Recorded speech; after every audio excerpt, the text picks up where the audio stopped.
මෙන්න මේ විදිහට තමයි අපි 2025 අවුරුද්ද ඉවර කරේ. ඉතින් අද මාර රෙස්ට් එකක් දැනුන දවසක්. හේතුව තමයි මම මගේ පුටාරයකට සමු දීලා රෙස්ට් එකක් දීලා පික්මි එක තමයි ගමන පටන් ගත්තේ. ඉතින් 12ට එනවා කිව්ව සෙට් එක දවල් 1 වෙනකොට කොහොම හරි එක තැනකට එකතු වුණා. ඔබට අපිට කරගිලා පෙන්නන්නේ.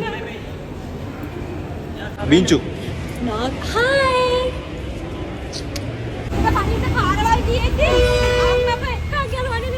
ඊට පස්සේ අපි ගියේ බින්චුන් එකට මේක කැන්ඩි වලට අලුතෙන් දාලා තියෙන්නේ. ඒ නිසාමද කොහෙද මාරම ලොකු පොලිමක් තමයි මෙතන තිබ්බේ. ඉතින් ඔයාලා දන්නවනේ මෙයාට මහපාරේ උනත් කමක් නැහැ වඳුරු නැටුම දාන්නයි මොකක් හරි කන්න තිබ්බනම් ඒ තරම් දෙයක් නැහැ. ඉතින් ජීවිතේටවත් බීලා නැති විදිහ බබල් ටී අරගෙන අපි බින්චුන් එකෙන් නිදහසේ එළියට පැන ගත්තා. ඉතින් අපි දෙවනියට යන්න ප්ලෑන් කරේ සපත්තු ගන්න. සපත්තු අරගෙන අපි ගියේ කේක් හදන්න බඩු ගන්න. අවුරුද්දට කේක් හදන්න යන්නේ.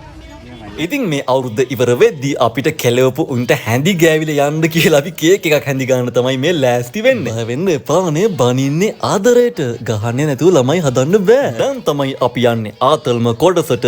ඒ තමයි අපේ ගෙදර කියාගෙන හිතාගෙන shopping කරන්න ගියපු shops ටිකට.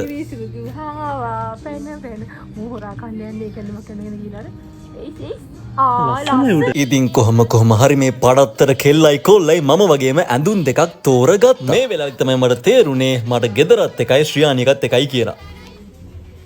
මේ කොහෙද ඉන්නේ? මේ කොහෙද ඉන්නේ? ඊට පස්සේ ඉතින් අපි හැමෝම කාලා බීලා සතුටෙන් ගෙදර ආවා. උදා වෙන මේ නව වසර වඩ කිරියෙන් පැණියෙන් ඉතිරේවා.